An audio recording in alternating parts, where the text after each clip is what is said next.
அனைவருக்கும் வணக்கம். நான் படித்து ரசித்த கதையை நீங்களும் படித்து கேட்டு மகிழுங்கள். கதை பிடித்திருந்தால் அனைவருக்கும் பகிருங்கள். காலை இன்னும் முழுவதும் விடியவில்லை. இரவு தனது கருமையை மெதுவாக ஒலிக்கு கொடுத்து கொண்டிருந்தது. அந்த இடைநிலையான அமைதியில் உலகம் முழுவதும் இன்னும் தூக்கத்தில் மூழ்கியிருந்த நேரத்தில் மாலதி மட்டும் விழித்து கொண்டிருந்தாள். அலாரம் அடிக்காமலேயே கண் திறப்பது அவளுக்கு பழக்கமாகிவிட்டது. அது ஒழுக்கம் காரணமாக இல்லை. அது வாழ்க்கை அவளுக்கு கற்றுக் கொடுத்த ஒரு கட்டாயம். படுக்கையின் ஓரத்தில் மெதுவாக எழுந்து உட்கார்ந்தவள் தன்னுடைய கைகளை ஒன்றாக பிடித்து வைத்துக்கொண்டு சில நொடிகள் அசையாமல் இருந்தாள். அந்த சில நொடிகள்தான் அவளுடைய நாளின் அமைதியான தருணம். அதற்கு பிறகு தொடங்கப் போவது ஓட்டம், அதுவும் முடிவில்லாத ஓட்டம். அவளுடைய மனம் மட்டும் அமைதியாக இல்லை. கண்கள் திறந்தவுடனே அவளுடைய உள்ளத்தில் ஒரு கேள்வி எழுந்தது. இதுதான் என் வாழ்க்கையா? அந்த கேள்வி அவளுக்கு புதிதல்ல. அது தினமும் வரும் ஒன்றுதான். சில நாட்களில் அது மெதுவாக வரும், சில நாட்களில் காதுக்குள் கத்துவது போல இருக்கும். ஆனால் ஒருபோதும் அந்த கேள்வி மறைந்து போகவில்லை. அந்த கேள்விக்கு பதில் தேட முயன்ற பல காலங்களும் அவளுடைய வாழ்க்கையில் இருந்தது. ஆனால் இப்போது அவள் பதில் தேடாமல் அதை கேட்பதற்கே பழகிவிட்டாள். மாலதி, காஃபி குடிச்சிட்டு போடா என்ற சாந்தியின் குரல் அந்த அமைதியை உடைத்தது. சமையலறையில் பாத்திரங்கள் மெல்ல ஒலித்து கொண்டிருந்தது. அந்த குரலில் இருந்த அன்புதான் அவளுக்கு ஒரே ஆறுதல். மாலதி மெதுவாக எழுந்து கண்ணாடி முன் நின்றாள். அவள் தன்னையே ஒரு முறை பார்த்து கொண்டாள். அந்த முகம் அவளுக்கு புதிதாக இருந்தது. ஒரு நாள் கனவுகளால் பிரகாசித்த அந்த முகம் இப்போது பொறுப்புகளால் சோர்ந்து காணப்பட்டது. ஒரு காலத்தில் மாலதி இப்படி இல்லை. அவள் 12ஆம் வகுப்பு படிக்கும்போது வாழ்க்கை அவளுக்கு இன்னும் திறந்த புத்தகமாக இருந்தது. ஒவ்வொரு நாளும் ஒரு புதிய பக்கம். அந்த பக்கங்களில் நிறைய நிறங்கள் இருந்தது. நண்பர்கள், ஆசிரியர்கள், சிரிப்புகள், போட்டிகள், எல்லாவற்றையும் தாண்டி ஒரு பெரிய கனவு மாலதிக்கு இருந்தது. நான் டாக்டர் ஆகணும். அது ஒரு சாதாரண ஆசை இல்லை. அவள் கண்ட கனவு. அந்த கனவுக்கு உயிர் கொடுத்தவர் அவளுடைய அப்பா பரமசிவம். அவர் ஒரு சாதாரண மில் சூப்பர்வைசர். அதிக சம்பளம் இல்லை, பெரிய வாழ்க்கை இல்லை. ஆனால் ஒரு பெரிய மனம் இருந்தது. நீ நல்லா படிச்சா மட்டும் போதும், நான் உன்னை டாக்டர் ஆக்குவேன் என்று சொல்லும்போது அந்த வார்த்தைகள் ஒரு வாக்குறுதி மாதிரி இருந்தது. அந்த வாக்குறுதியை நம்பிதான் மாலதி தினமும் படித்தாள். இரவு நேரம் வரை புத்தகங்களோடு தான் இருந்தாள். ஒவ்வொரு தேர்விலும் நல்ல மதிப்பெண் வாங்கினாள். ஆசிரியர்கள் கூட அவளை பாராட்டினார்கள். அந்த நாட்களில் மாலதிக்கு உலகம் சின்னதாயிருந்தாலும் அவளுடைய கனவுகள் பெரியதாக இருந்தது. ஆனால் வாழ்க்கை எல்லோருக்கும் ஒரே மாதிரி இருக்காது. சிலருக்கு அது மெதுவாக மாறும், சிலருக்கு அது திடீரென்று உடைந்து போகும். மாலதியின் வாழ்க்கையில் அது ஒரு நொடியில் நடந்து முடிந்தது. ஒரு நாள் மாலை மில்லிலிருந்து அவளுடைய அப்பா வீட்டிற்கு வரவேண்டிய நேரம் கடந்தும் அவர் வரவில்லை. முதலில் அது பெரிய விஷயமாக தோன்றவில்லை. வேலை அதிகமாக இருக்கும் என்று சாந்தி சொன்னார். ஆனால் அந்த தாமதம் நீளத் தொடங்கிய போது அந்த வீட்டின் அமைதி மாறத் தொடங்கியது. கொஞ்ச நேரத்தில் ஒரு செய்தி வந்தது. அந்த செய்தி அந்த வீட்டை முழுவதும் மாற்றிவிட்டது. மாலதியின் அப்பா திடீரென்று உயிரிழந்து விட்டார். அந்த வார்த்தைகள் முதலில் மாலதியின் காதில் விழுந்தபோது அவளால் அதை புரிந்து கொள்ளவே முடியவில்லை. அது ஒரு தவறான தகவல் போல தோன்றியது. இது உண்மை இல்லை என்று அவள் மனம் சொல்லிக் கொண்டிருந்தது. ஆனால் உண்மை மறுக்க முடியாதது. அந்த ஒரு நொடி அவளுடைய வாழ்க்கையை 2 பகுதிகளாக பிரித்தது. அப்பாவுடன் இருந்த வாழ்க்கை, அப்பா இல்லாத வாழ்க்கை. அந்த நாளுக்கு பிறகு வீட்டில் சிரிப்பு இல்லை, அமைதி மட்டும் இருந்தது. அந்த அமைதிக்குள் அழுகையும் கலந்திருந்தது. மாலதி சில நாட்கள் எதுவும் புரியாமல் அழுது கொண்டே இருந்தாள். அவளுடைய புத்தகங்கள் திறக்கப்படவில்லை. அவளுடைய கனவுகள் மறந்தே போனது. அவள் மனதுக்குள் ஒரு வெறுமை மட்டுமே இருந்தது. ஆனால் வாழ்க்கை நிற்காது, அது முன்னேறி கொண்டே இருக்கும். அந்த முன்னேற்றத்தில் சிலரை இழுத்து செல்கிறது. அதில் மாலதியும் ஒருத்தி. குடும்பத்தின் நிலைமை மெதுவாக வெளிப்பட்டது. அப்பா வாங்கியிருந்த சிறு சிறு கடன்கள், வீட்டு செலவுகள் எல்லாம் சாந்தியின் தோளில் விழுந்தது. அந்த தோள் பலமாக இருந்தாலும் உறுதியாக எல்லாவற்றையும் தாங்க முடியாது. அப்போதுதான் ஒரு முடிவு எடுக்கப்பட்டது. அப்பா வேலை பார்த்த அதே மில்லில் அவருடைய நேர்மைக்காக மாலதிக்கு வேலை கொடுக்கப்பட்டது. அந்த நாள் மாலதியின் வாழ்க்கையில் இன்னொரு திருப்பம். அவள் மனதில் இருந்த டாக்டர் கனவு மெதுவாக மங்கத் தொடங்கியது. அது ஒரு நொடியிலே மறைந்து விடவில்லை. அது தினமும் கொஞ்சம் கொஞ்சமாக சிதைந்தது. முதல் நாள் மில்லுக்குள் சென்றபோது மாலதி ஒரு புதிய உலகத்தில் நின்றாள். மிஷின் சத்தம், வேகம், கடின உழைப்பு எல்லாம் அவளை சுற்றி நின்றது. அவள் அந்த கூட்டத்தில் தனியாக இருந்தாள். அவளுக்குள் பயம் இருந்தது, குழப்பம் இருந்தது. என்னால் இதை செய்ய முடியுமா என்ற சந்தேகம் இருந்தது. அந்த சந்தேகமே அவளுடைய புதிய வாழ்க்கையின் ஆரம்பம். அந்த நாளிலிருந்து மாலதி ஒரு புதிய பாதையில் நடந்தாள். அது அவள் தேர்வு செய்த பாதை இல்லை, ஆனால் அது அவள் நடந்தே ஆக வேண்டிய பாதை. ஆனால் அந்த உலகம் அவள் கனவில் பார்த்த உலகம் இல்லை. பெரிய பெரிய மிஷின்கள் இடைவிடாமல் ஓடிக்கொண்டிருந்தது. இரும்பு சத்தம் காதை கிழிக்கும் அளவுக்கு இருந்தது. அந்த சத்தத்துக்குள் மனிதர்களின் குரலும் கலந்து போயிருந்தது. எல்லோரும் தங்கள் வேலையில் மூழ்கி ஓடிக்கொண்டிருந்தார்கள். அந்த கூட்டத்தில் மாலதி மட்டும் நின்றுவிட்டாள். அவள் கால்கள் முன்னே போகத் தயங்கியது. கைகள் என்ன செய்யணும் என்று தெரியாமல் அசைந்தது. நான் இங்கே எப்படி வேலை பண்ண போறேன் என்ற பயம் அவளுடைய முழு உடலையும் பிடித்து கொண்டது. அந்த பயத்தில் அவள் நின்று கொண்டிருந்த போது அருகிலிருந்து ஒரு மெதுவான குரல் கேட்டது. நீ பரமசிவம் சார் பொண்ணுதானே? மாலதி மெதுவாக திரும்பி பார்த்தாள். அவள் முன் நின்றிருந்த பெண் சிரித்துக்கொண்டே அவளை பார்த்து கொண்டிருந்தாள். அந்த சிரிப்பில் ஒரு நெருக்கம் இருந்தது. அது லதா, அந்த மில்லில் பல வருடங்களாக வேலை பார்த்த அனுபவம் உள்ள பெண். ஆனால் அந்த அனுபவத்தை காட்டும் அகந்தை அவளிடம் இல்லை. பதிலாக அவள் முகத்தில் புரிதலும் கருணையும் இருந்தது. பயப்படாதே, புதுசா வரும்போது கஷ்டமாத்தான் இருக்கும் என்று அவள் மெதுவாக சொன்னாள். அந்த ஒரு வாக்கியம் மாலதியின் மனசுக்கு ஒரு பெரிய ஆறுதலாக இருந்தது. லதா அவளுடைய கையை மெதுவாக பிடித்து மில்லின் உள்ளே அழைத்து சென்றாள். மிஷின்கள் எப்படி வேலை செய்கிறது, எதை கவனிக்கணும், எதை தவிர்க்கணும், யாரிடம் என்ன கேட்கணும், இப்படி ஒவ்வொரு விஷயத்தையும் அவள் மெதுவாக சொல்லிக் கொடுத்தாள். மாலதி கேட்டுக்கொண்டே இருந்தாள். சில விஷயங்கள் புரிந்தது, சில விஷயங்கள் புரியவில்லை. ஆனால் லதா கூட இருந்ததால் அவள் தனியாக இல்லை என்று அவளுக்கு தோன்றியது. முதல் சில நாட்கள் மாலதிக்கு மிகவும் கடினமாக இருந்தது. காலையில் எழுந்து வேலைக்கு வருவது, நாள் முழுக்க நிற்க வேண்டும், மிஷின் வேகத்துக்கு இணையாக வேலை செய்ய வேண்டும். உடலெல்லாம் வலித்தது, மனசு சோர்ந்தது. சில நேரங்களில் அவள் அமைதியாக ஒரு மூலையில் நின்று நான் ஏன் இங்கே இருக்கேன் என்று தனக்குத்தானே கேள்வி கேட்டுக்கொண்டாள். ஆனால் அந்த கேள்விக்கு பதில் அவளுக்கு தெரியும். குடும்பம், பொறுப்பு, கடன், அந்த வார்த்தைகள் அவளை மீண்டும் வேலைக்குள் தள்ளியது. அந்த நேரங்களில் லதா அவளுக்கு ஒரு பெரிய துணையாக இருந்தாள். இது முதல் மாதம்தான், அடுத்த மாதம் நீயே பழகிடுவ என்று சொல்லி அவளை உற்சாகப்படுத்துவாள். காலம் மெதுவாக நகர்ந்தது. நாட்கள் வாரங்களாக மாறியது. வாரங்கள் மாதங்களாக மாறியது. மாலதி மெதுவாக வேலையை கற்றுக்கொண்டாள். அவள் கைகள் இப்போது நடுங்காமல் வேலை செய்தது. அவள் கண்கள் மிஷின் வேகத்தோடு பழகிவிட்டது. மேலதிகாரிகள் கூட அவளை கவனிக்க ஆரம்பித்தார்கள். இந்த பொண்ணு நல்லா வேலை பார்க்கிறா என்று பேச ஆரம்பித்தார்கள். அவளுடைய சம்பளமும் உயர்ந்தது. மேலதிகாரிகளின் பாராட்டு மாலதிக்கு ஒரு சிறிய நம்பிக்கையை கொடுத்தது. ஆனால் அந்த நம்பிக்கையோடு சேர்ந்து இன்னொரு விஷயமும் அவளுடைய மனதில் வளர ஆரம்பித்தது. அவள் சுற்றியிருந்த மற்ற தொழிலாளர்களை பார்த்தாள்.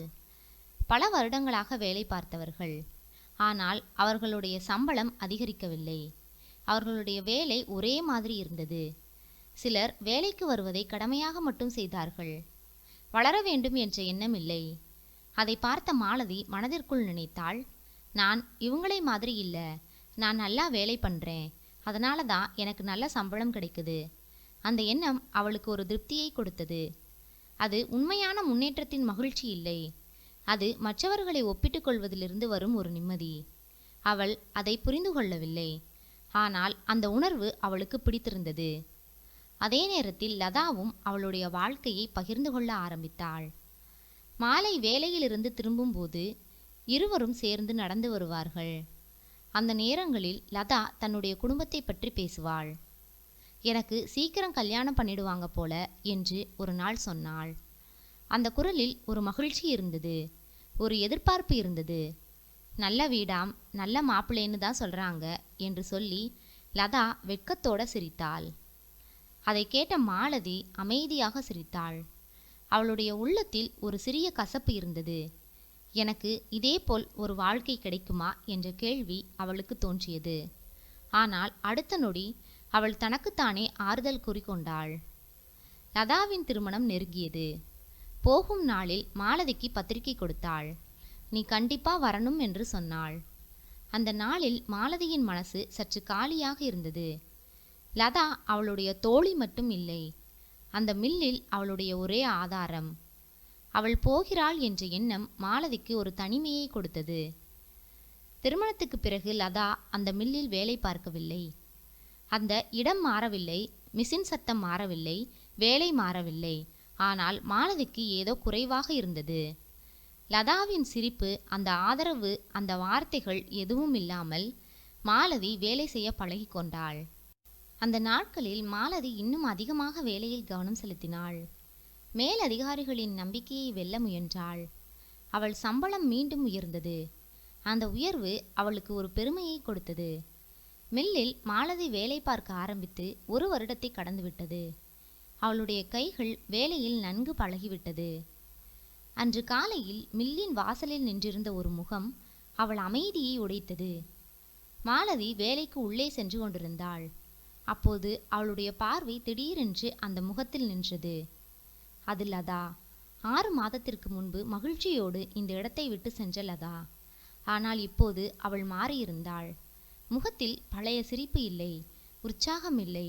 முகத்தில் ஒரு சோர்வு, கண்களில் ஒரு அழுத்தம், சொல்ல முடியாத ஒரு சுமை. மாலதி ஒரு நொடி நின்றுவிட்டாள். லதா என்று அவள் மெதுவாக அழைத்தாள். லதா திரும்பி பார்த்தாள். லதாவின் முகத்தில் மெல்லிய சிரிப்பு. ஆனால் அது உள்ளுக்குள் உடைந்த மனதை மறைக்க முயற்சிக்கும் ஒரு சிரிப்பு. மாலதி வேகமாக அவளிடம் சென்றாள். எப்படி இருக்க லதா? எப்போ வந்த என்று அவள் கேள்விகளை ஒன்றன் பின் ஒன்றாக கேட்டாள். ஆனால் அவளுடைய மனம் ஏற்கனவே பதிலை உணர்ந்திருந்தது. இருவரும் மில்லின் ஒரு அமைதியான மூலையில் சென்று உட்கார்ந்தனர். சில நொடிகள் யாரும் பேசவில்லை. அந்த அமைதி எல்லாவற்றையும் சொல்லிவிட்டது. நல்லா இல்ல மாலதி என்று லதா மெதுவாக ஆரம்பித்தாள். அந்த ஒரு வரி மாலதியின் மனதை குலைத்தது. திருமணம் ஆன பிறகு எல்லாம் சரியாக இருக்கும் என்று நினைத்தேன். ஆனால் என்னை கட்டினவனோ எப்போதும் குடி, கோபம், சந்தேகம். நான் எவ்வளவோ முயற்சி பண்ணேன், ஆனா முடியல என்று லதா சொன்ன ஒவ்வொரு வார்த்தையும் இடி போல மாலதியின் மனதில் இறங்கியது. என்னையே நான் இழந்த மாதிரி தோணுச்சு என்று அவள் தலைகுனிந்து சொன்னபோது மாலதிக்கு உள்ளுக்குள் ஏதோ உடைந்தது. இப்போ டைவர்ஸ் பண்ணிட்டு மீண்டும் அம்மா வீட்டுக்கே வந்துட்டேன். இந்த வாழ்க்கையே எனக்கு போதும்னு தோணுது மாலதி என்ற அந்த ஒரு வரி மாலதியின் மனதில் நீண்ட நேரம் ஒலித்து கொண்டே இருந்தது. அந்த மாலை மாலதி தனியாக நின்றபோது அவள் மனதில் ஒரு புதிய எண்ணம் உருவானது. நான் லதாவை பார்த்து அவளுக்கு நல்ல வாழ்க்கை கிடைச்சிருக்குன்னு நினைச்சேன். ஆனா என் வாழ்க்கை அதைவிட நன்றாகத்தானே இருக்கிறது என்று அவள் தனக்குத்தானே ஆறுதல் கூறிக்கொண்டாள். அந்த எண்ணம் அவளுக்கு ஒரு நிம்மதியை கொடுத்தது. அவள் இதுவரை அனுபவிக்காத ஒரு அமைதி. ஆனால் அது உண்மையான அமைதி இல்லை. அது மற்றவர்களின் துன்பத்தை பார்த்து உருவாகும் ஒரு தவறான திருப்தி. அந்த எண்ணத்தோடு மாலதி தனது வாழ்க்கையை தொடர்ந்தாள். நாட்கள் நகர்ந்தது. வேலை, வீடு, மீண்டும் வேலை. அந்த சுழற்சிக்குள் அவள் பழகிவிட்டாள். லதா மீண்டும் அவளுடன் வேலை செய்ய ஆரம்பித்தாலும் அவள் மாறியிருந்தாள். முன்பு இருந்த அந்த சிரிப்பு இப்போது குறைந்து விட்டது. அவள் வேலை செய்தாலும் அவளுடைய மனம் எங்கேயோ தேங்கியிருந்தது. ஒரு நாள் மாலை மில்லிலிருந்து நடந்து வீட்டிற்கு திரும்பிக் கொண்டிருந்த மாலதி தன்னுடைய பெயரை யாரோ அழைப்பது போல கேட்டாள். மாலதி. அவள் திரும்பி பார்த்தாள். சில நொடிகள் அவள் கண்கள் நின்றுவிட்டது. அது சரோஜா. ஒரு நாள் பள்ளியில் அனைவரையும் கவர்ந்த அழகு, சிரிப்பு, தன்னம்பிக்கை. இப்போது அவளுடைய முன்னால் நின்றிருந்த அந்த பெண் அந்த பழைய சரோஜாவாக இல்லை. சரோஜா அருகில் வந்தபோது அந்த மாற்றம் இன்னும் தெளிவாக தெரிந்தது. வெயிலில் கருகிய தோல், களைப்பால் சோர்ந்த கண்கள், வேலை செய்த உடலின் சுமை. அவள் சிரிக்க முயன்றாள். ஆனால் அந்த சிரிப்பில் மகிழ்ச்சி இல்லை. அது வாழ வேண்டிய கட்டாயத்தின் சிரிப்பு. வயல் வேலைக்கு போயிட்டு வரேன் மாலதி, நீ எப்படி இருக்க என்று கேட்டாள் சரோஜா. சரோஜா, நீயா? உன்னை பார்த்தா ஆளே அடையாளம் தெரியல. படிக்கிற காலத்துல எப்படி இருந்த? நீ நல்லா இருக்கியா என்று மாலதி கேட்டாள். ஏதோ இருக்கேன் மாலதி. இன்னைக்கு எங்க ஊர்ல வயல்ல வேலை இல்லை, அதான் உங்க ஊருக்கு வேலைக்கு வந்தேன். ஒரு நாள் வேலைக்கு போகலைனா கூட நம்ம பாடு திண்டாட்டம்தான் என்று சரோஜா சாதாரணமாக சொன்னாள். அந்த வார்த்தைகள் சாதாரணமாக இருந்தாலும் அதன் பின்னால் இருந்த வாழ்க்கை மிகவும் கடினமானது. மாலதி அவளை பார்த்து கொண்டே இருந்தாள். மனதில் ஒரு விதமான கனிவு, அதே நேரத்தில் வேறு ஒரு உணர்வு. நான் எவ்வளவு நல்லா இருக்கேன் என்ற எண்ணம் மெதுவாக அவளுடைய மனதில் தோன்றியது. மாலதிக்கு மாத சம்பளம் இருக்கிறது. வாரம் ஒரு நாள் விடுமுறை இருக்கிறது. பண்டிகைக்கு போனஸ் கிடைக்கிறது. அவள் வாழ்க்கை சரோஜாவை விட எவ்வளவோ மேல். அந்த எண்ணம் அவளுக்கு ஒரு பெரிய நிம்மதியை கொடுத்தது. இருவரும் சிறிது நேரம் பேசிவிட்டு அவரவர் வீட்டிற்கு சென்றனர். அந்த நாளிலிருந்து மாலதி ஒரு புதிய பழக்கத்தில் முழுவதும் மூழ்கிவிட்டாள். தன்னை விட கீழே இருப்பவர்களை பார்த்து தன்னுடைய வாழ்க்கையை உயர்த்தி கொள்வது. அது அவளுக்கு ஒரு பாதுகாப்பு உணர்வை கொடுத்தது. என் வாழ்க்கை பரவாயில்லை என்ற எண்ணம் அவளுடைய மனதில் வேரூன்றியது. ஆனால் அந்த எண்ணத்தின் பின்னால் இருந்த ஒரு உண்மை அவளுக்கு தெரியவில்லை. அது ஒரு மாயை, ஒப்பீட்டின் மாயை. ஒரு நாள் கீழே இருப்பவர்களை பார்த்து நாம் மகிழ்வோம், அடுத்த நாள் மேலே இருப்பவர்களை பார்த்து நாம் துன்பப்படுவோம் என்ற உண்மையை மாலதி இன்னும் அறியவில்லை. ஆனால் வாழ்க்கை அதை அவளுக்கு கற்றுக் கொடுக்க தயாராக இருந்தது. அந்த பாடம் அவளுடைய வாழ்க்கையை முழுவதும் மாற்றப் போகிறது. ஒரு நாள் மாலை மில்லின் வேன் வழக்கம் போல் வந்து நின்றது. நாள் முழுவதும் வேலை செய்த களைப்புடன் மாலதி கீழே இறங்கினாள். அப்போது அவளுடைய பார்வை திடீரென்று ஒரு காரில் நின்றது. அங்கே அப்படி ஒரு கார் நிற்பது அரிது. அதனால் அங்கே இருந்த அனைவரும் அந்த காரை பார்த்து கொண்டிருந்தார்கள். மாலதியும் அவ்வளவு ஆர்வமாக பார்த்தாள். காரின் கதவு திறந்தது. முதலில் ஒரு ஆண் இறங்கினார், பிறகு ஒரு பெண். அந்த பெண் கீழே இறங்கிய அந்த நொடி அங்கே இருந்த அனைவரின் கவனமும் அவள் மீது சென்றது. நவநாகரிக உடை, நம்பிக்கையுடன் நிற்கும் தோற்றம், முகத்தில் ஒரு ஒளி, அனைத்தும் அவளின் வாழ்க்கையின் பின்புலத்தை சொன்னது. மாலதிக்கு அந்த பெண்ணை பார்த்தவுடன் ஒரு பழக்கப்பட்ட முகமாக தோன்றியது. எங்கேயோ பார்த்த மாதிரி இருக்கே என்று அவள் மனதில் நினைத்தாள். அவள் இன்னும் கூர்ந்து பார்த்தாள். சில நொடிகள் கழித்து திடீரென்று அவளுடைய நினைவுகள் உயிர் பெற்றது. ரேஸ்மா, அது அவளுடைய பள்ளி தோழி. ஒரு நாள் ஃபேஷன் டிசைனிங் படிக்க வேண்டும் என்று கனவு கண்ட அந்த ரேஸ்மா இப்போது அந்த கனவை அடைந்தவளாக மாலதி முன் நின்றிருந்தாள். அங்கிருந்த அனைவரும் ரேஸ்மாவை பற்றி பேசி கொண்டிருந்தனர். சென்னையில் படிப்பை முடித்து அங்கேயே ஒரு பொட்டிக் ஆரம்பித்து அது நன்றாக செயல்பட்டு கொண்டிருக்கிறது. இப்போது சொந்த ஊரில் அருகில் எங்காவது பொட்டிக் ஆரம்பிக்க வேண்டும் என்பதற்காக வந்திருக்கிறாள் என்று பேசிக்கொண்டனர். அந்த ஒரு நொடி மாலதியின் உள்ளத்தில் ஏதோ தகர்ந்தது. அவள் இதுவரை தன்னைத்தானே சமாதானப்படுத்தி கொண்டிருந்த எல்லா எண்ணங்களும் ஒரே நேரத்தில் உடைந்து போனது. நானும் கனவு கண்டேனே என்ற ஒரு கேள்வி அவளுடைய உள்ளத்தில் எழுந்தது. அவள் ரேஸ்மாவை பார்த்து கொண்டே இருந்தாள். அவள் வாழ்க்கை, அவள் நம்பிக்கை, அவள் அடைந்த உயரம் எல்லாம் மாலதிக்கு ஒரு கண்ணாடி போல இருந்தது. அந்த கண்ணாடியில் அவள் தன்னையே பார்த்தாள். ஒரு நொடி அவள் முன்னேறினாள். ரேஸ்மாவிடம் போய் பேசலாமா என்ற கேள்வி மனதில் தோன்றியது. ஹாய் ரேஸ்மா, நான் தான் மாலதி என்று சொல்ல ஆசை வந்தது. ஆனால் அடுத்த நொடி அவள் தன்னையே பார்த்தாள். வேலை முடிந்து வேர்வையுடன் நின்ற அவள், சாதாரண உடை, சோர்வான முகம், அந்த ஒப்பீடு அவளை உடனே பின்வாங்கச் செய்தது. அவள் என்னை அடையாளம் தெரியலன்னு சொல்லிட்டா? அந்த பயம் மாலதியை திரும்பி நடக்க வைத்தது. அவள் வேகமாக நடந்தாள். ஆனால் அவளுடைய மனம் அங்கேயே நின்றுவிட்டது. நடந்து கொண்டே இருந்த அவளுடைய உள்ளத்தில் ஒரு பெரிய போராட்டம் நடந்தது. நான் லதாவையும் சரோஜாவையும் பார்த்து நான் நல்லா இருக்கேன் என்று நினைத்தேன். ஆனால் ரேஸ்மாவை பார்த்ததும் நான் எவ்வளவு பின்னாடி இருக்கேன் என்று புரியுது. அந்த உண்மை அவளை மிகவும் வலிவடைய செய்தது. அவளுடைய டாக்டர் கனவு மீண்டும் அவளுடைய கண் முன்னால் வந்தது. அப்பா சொன்ன வார்த்தைகள் அவளுடைய காதில் ஒலித்தது. நீ டாக்டர் ஆகணும். அந்த குரல் இப்போது ஒரு நினைவாக மட்டுமே இருந்தது. அந்த நினைவு அவளுடைய மனதை நொறுக்கியது.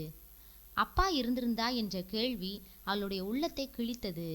அந்த நாள் வீட்டிற்கு வந்த மாலதி வழக்கம் போல் இல்லை. அவளுடைய முகத்தில் சோர்வு மட்டும் இல்லை, ஒரு வலி இருந்தது. அதை பார்த்த சாந்தி, என்ன மாலதி, என்னாச்சு என்று அவள் அருகில் வந்து கேட்டார். அந்த ஒரு கேள்வி போதுமென்ற மாதிரி மாலதி உடனே உடைந்து விட்டாள். அவள் அழ ஆரம்பித்தாள். அம்மா, நான் லதாவையும் சரோஜாவையும் பார்த்து நான் நல்லா இருக்கேன் என்று நினைச்சேன். ஆனா இன்று ரேஸ்மாவை பார்த்ததும் நான் எவ்வளவு கீழே இருக்கேன் என்று புரிஞ்சது என்று அவள் அழுது கொண்டே சொன்னாள். சாந்தி அமைதியாக கேட்டுக்கொண்டிருந்தார். பிறகு மெதுவாக மகளின் தோளில் கையை வைத்தார். மாலதி என்று அழைத்தார். அந்த குரலில் ஒரு உறுதி இருந்தது. யாருடனும் உன்னை ஒப்பிடக்கூடாது என்று அவர் மெதுவாக சொன்னார். லதாவை பார்த்து நீ நல்லா இருக்கேன்னு நினைச்சா அது உண்மை இல்லை. சரோஜாவை பார்த்து நீ சந்தோஷமா இருக்கேன்னு நினைச்சா அதுவும் உண்மை இல்லை.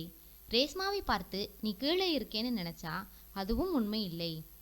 மற்றவர்களை வைத்து நம்ம வாழ்க்கையை அளந்தா நம்ம வாழ்க்கை ஒருபோதும் முழுமையாக தோன்றாது. உன்னோட வாழ்க்கையை நீயே உருவாக்கணும், உன்னோட பாதையை நீயே தேர்வு பண்ணணும் என்றார் சாந்தி. அந்த வார்த்தைகள் மாலதியின் உள்ளத்தில் ஒரு புதிய ஒளியை ஏற்றியது. அம்மாவுக்கு இவ்வளவு பேச தெரியுமா என்று அவள் ஆச்சரியப்பட்டாள். அந்த இரவு மாலதி தூங்கவில்லை. அவள் வாழ்க்கையை முதன்முறையாக உண்மையாக பார்த்தாள். அவள் என்ன இழந்தாள், இன்னும் என்ன இருக்கிறது, என்ன செய்ய முடியும், அந்த எல்லா கேள்விகளுக்கும் அவள் மெதுவாக பதில் தேட ஆரம்பித்தாள். அந்த நாளிலிருந்து மாலதி மாறினாள். அவள் வேலையை மட்டும் செய்யவில்லை, கற்றுக்கொள்ள ஆரம்பித்தாள். இரவு நேரங்களில் புத்தகங்களை எடுத்தாள், கணினி கற்றுக்கொண்டாள், தன்னம்பிக்கையை வளர்த்து கொண்டாள். மில்லில் அவளுடைய உழைப்பு இன்னும் அதிகரித்தது. மேலதிகாரிகள் அவளை கவனித்தார்கள். சூப்பர்வைசர் ஆனாள். பிறகு செக்ஷன் இன்சார்ஜ். காலங்கள் சென்றது. ஒரு நாள் அவள் அந்த மில்லில் மேனேஜராக நின்றாள். அந்த நாள் கண்ணாடி முன் நின்று அவள் சிரித்தாள். நான் டாக்டர் ஆகல, ஆனால் வாழ்க்கையில் நான் தோல்வியடைந்தவளும் இல்லை என்று நினைத்து மகிழ்ச்சி அடைந்தாள். இப்போது மாலதி யாருடனும் தன்னை ஒப்பிடுவதில்லை. அவள் வாழ்க்கையை அவளே உருவாக்கி கொண்டாள். மற்றவர்களுடன் நம் வாழ்க்கையை ஒப்பிட்டால் அது சில நேரம் ஆறுதல் தரும், ஆனால் அது முன்னேற்றம் தராது. நம்ம வாழ்க்கையை மாற்றும் ஒரே சக்தி நமக்குள் தான் இருக்கிறது. நன்றி. கதை பிடித்திருந்தால் லைக் பண்ணுங்க, ஷேர் பண்ணுங்க, சப்ஸ்கிரைப் பண்ணுங்க. உங்களுடைய கருத்துக்களை கமெண்ட் பாக்ஸில் தெரிவிக்கவும். தங்கள் ஆதரவிற்கு நன்றி.